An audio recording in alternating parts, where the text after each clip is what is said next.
네, 비하인드 뉴스 정치부 이성대 기자 나와 있습니다. 시작할까요? 네, 첫 번째 이슈 바로 보겠습니다. 명태균과 국민의힘의 역학관계.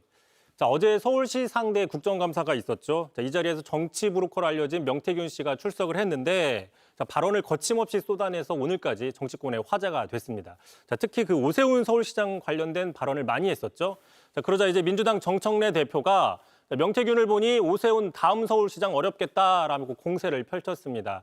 내년 지방선거에서 야당의 유력 후보인 오 시장을 명태균 씨가 대신 공격해줬다 이런 평가를 하고 있는 모습으로 보이죠. 자, 반면에 오 시장도 바로 여당은 부동산 폭탄이나 회수하라 이렇게 맞대응을 했습니다. 예, 명태균 씨가 주로 국민의힘 측의 인사들을 도왔다고 알려지기 때문에 명 씨가 하는 말들이 국민의힘에게는 상당히 부담이 될 수밖에 없잖아요. 그렇습니다. 특히 그 어제 국정감사에서는 명태균 씨가 국민의힘을 난감하게 만드는 모습들이 자주 나왔는데 자, 바로 한번 보고 가시죠. 중요한 거는 김건희 여사 그런데 더 나쁜 사람들은 국민의힘 아닙니까? 그렇게 도와줬는데 저를 뭐라고 사기꾼이고 전과자고 하면서 수없이 몰아친 거 아닙니까? 여러분들이? 자, 오죽하면 민주당 소속이죠. 신정훈 위원장이 명태균 씨한테 여러 차례 좀 차분해달라, 자제해달라라고 요구를 할 정도였습니다. 예. 자, 명태균 씨는 오늘 강원도 국감에서도 이름이 거론이 됐는데 자, 민주당에선 김진태 지사에게 명태균 씨와 도지사 업무를 상의하느냐 이렇게 공세를 펼쳤고 김 지사는 원래 알던 사람이라 여러 가지 논의할 수 있다 이렇게 해명을 하기도 했습니다. 네, 명태균 씨는 자신이 억울하다는 입장을 계속 주장해왔잖아요. 국민의힘은 어쨌든 계속 난감한 상황이 이어질 것 같아요.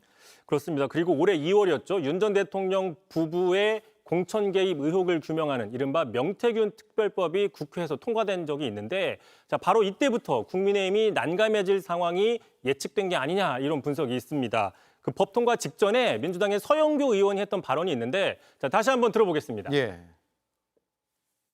명태균 특검법에서 명태균이 좋을 게 뭐가 있습니까? 그러니까 명태균에게 여론조사를 불법으로 제공받았으면 좀 잘해주지 그랬어요. 왜 갑자기 안면을 바꿔갖고 명태균을 화가 나게 해서 특검을 요청하게 하는 겁니까, 여러분? 예, 명태균 씨가 특검을 요청했었죠. 다음 이슈는요? 자, 두 번째 이슈 바로 보겠습니다. 양자역학의 세계. 자, 양자역학 요즘 정치권에서 가장 뜨거운 과학 네. 주제이죠.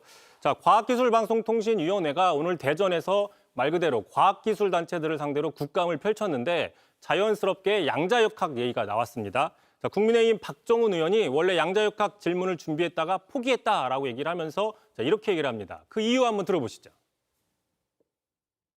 사실 오늘 제가 양자역학 관련해서 좀 질의를 하려고 그랬는데 우리 권희자인 위원장께 제가 질의는 양보하겠습니다.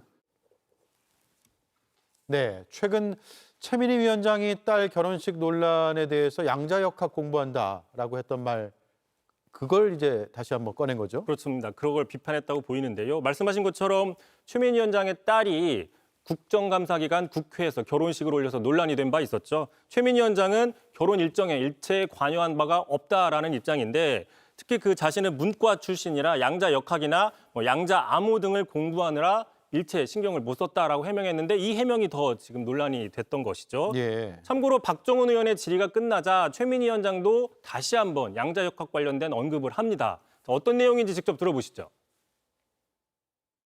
닐스 보어 교수께 양자역학이 누군가를 비아냥거리는 말로 쓰이게 된 데 대하여 정말 죄송하게 생각합니다.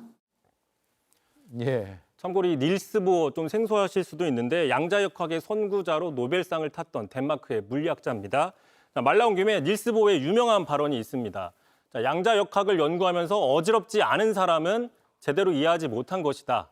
한마디로 양자역학이 너무나 어렵다라는 얘기인데 예. 지금 최민희 위원장의 심경도 어지럽지 않을까 이런 분석이 나오고 있는 겁니다. 예. 아무튼 과방위 때문에 갑자기 정치권에서 양자역학 또 양자 컴퓨터가 화제가 된 것 같습니다. 문과 출신이기 때문에 그럴 수도 있고 공부를 안 해서 그럴 수도 있는데 저는 양자역학은 잘 이해가 안 되는 것 같아요. 그렇습니다. 말 나온 김에 양자역학을 토대로 한 양자 컴퓨터 기술은 AI와 더불어서 차세대 혁신 기술이다 이런 평가가 많이 있고요. 예. 양자 컴퓨터는 예를 들어 뭐 20자리 비밀번호 같은 것을 잘 풀 수 있는 예. 하나님의 사랑이 없어도 잘 풀 수 있는 아주 혁신적인 기술이다. 뭐 이런 분석이 있고요. 예. 따라서 정치인들도 이참에 한 번씩은 공부해 볼 필요성이 있다라는 분석이 있고 참고로 양자역학이 지난해에도 한번 화제가 된 적이 있습니다. 오대영 앵커도 잘 기억하실 수 있을 텐데 지난해 불법 개엄 직전에 이른바 윤한 갈등이 한창 때였습니다. 당시 윤 전 대통령과 한동훈 전 대표가 독대를 하려다 무산이 된 적이 있었는데 예. 그러니까 윤 전 대통령이 양자역학을 얘기하는 바람에 독대 꺼낼 분위기가 아니었다라는 저런 증언이 나온 적이 있었죠. 예. 인터뷰 내용인 것 같네요. 알겠습니다. 양자역학 공부를 많이 한 것 같습니다. 저도 잘 모릅니다. 알겠습니다. 여기까지 듣죠. 이성대 기자였습니다. JTBC 뉴스를 시청해 주셔서 고맙습니다. 저희는 저녁 6시 30분 뉴스룸에서 뵙겠습니다.